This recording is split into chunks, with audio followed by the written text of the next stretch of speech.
Hello, welcome to the video. In this episode, we are going to be reviewing the G6 Cool Top Portable Gazebo. Assembly and instructions are located inside with a pamphlet to help you build your own canopy tent. Now let's get into the video and show you how this thing works, and we will review everything we found wrong with the canopy tent at the ending of the video. So stay in tune for that. Now let's get into the video. So we have our Gazelle air tent popped open.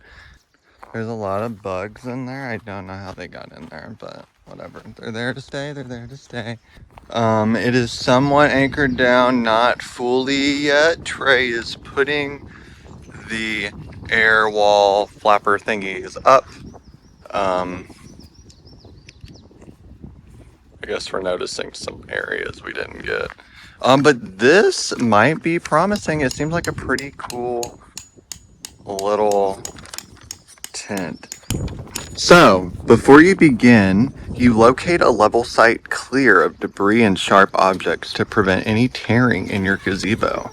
For easy setup and windy conditions, make sure to position one corner of the gazebo into the wind to allow proper airflow. Do not set up your gazebo under overhead obstructions in case falling objects. Guys, this looks like an amazing tent, and it was super easy to put up. Just a few little bumps, and we didn't even need the instructions. Amazing. Well, welcome back. We got a new gadget we wanted to try out, and this gadget is actually given to us by one of our local subscribers. His name is Carl. Thank you, Carl, for giving us this Gazelle tent. We're going to try it out, though, on this video, and we're going to check it out. Supposedly, it's self-adjusting and puts itself up all on its own. I thought it would be a great time to try out this product. Spring is freshly here, and I just thought it'd be a great time to try it out. We're going to be here for a couple days, and it's hot and humid. It is April 15th, I think, and here comes Trey, so let's try it out. So I'm thinking we set it up down here where it's flat.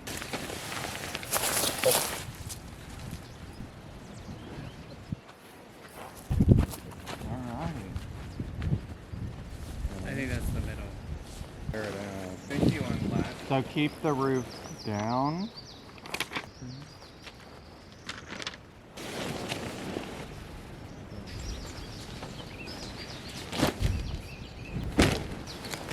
Again.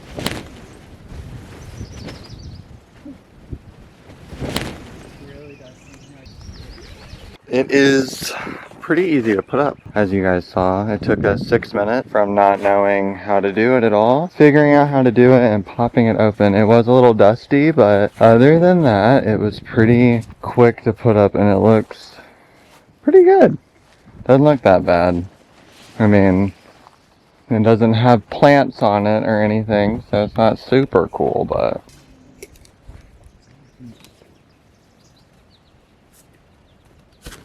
So we left for a second. We didn't set up the tent. This thing was flying that way. And I dropped everything and I ran to get it. Yeah, this thing was flying. See that? It is ready to go, but we got the stakes in now. Whew, it is ready to go. Look at the axes on top. It rolled all the way over there. It's about to go into the river. Super cool, super cool. It's really hot, but apparently the roofing is like anti-heat. So, we have been putting up the Gazelle tent. Trey brought it to my attention that there are a few flaws that we think could be improved on. One of them being this orange string. To tie down the gazebo, you have to tie it yourself. It's like they guided us the whole way and then leave us stranded at the last step. Trey and I thought that was kind of odd because it does have this attribute, but I feel like there should be more to this part of the gazebo with it being such a high price. Definitely feel like there should be more to the buck here. Yeah, but we'll be here for a couple days, and hopefully this tent will be worth the buck that we spent on it. So, after setting up the Gazelle tent, we spent a few days living inside of it in the deep parts of Kentucky. Now, the Gazelle tent was irritating for the problems that we did have, and we got through those problems, and it ended up being a pretty good piece of equipment. So we're going to go through the things that we did not like about our Gazelle tent with you so you can avoid these when purchasing your own tent.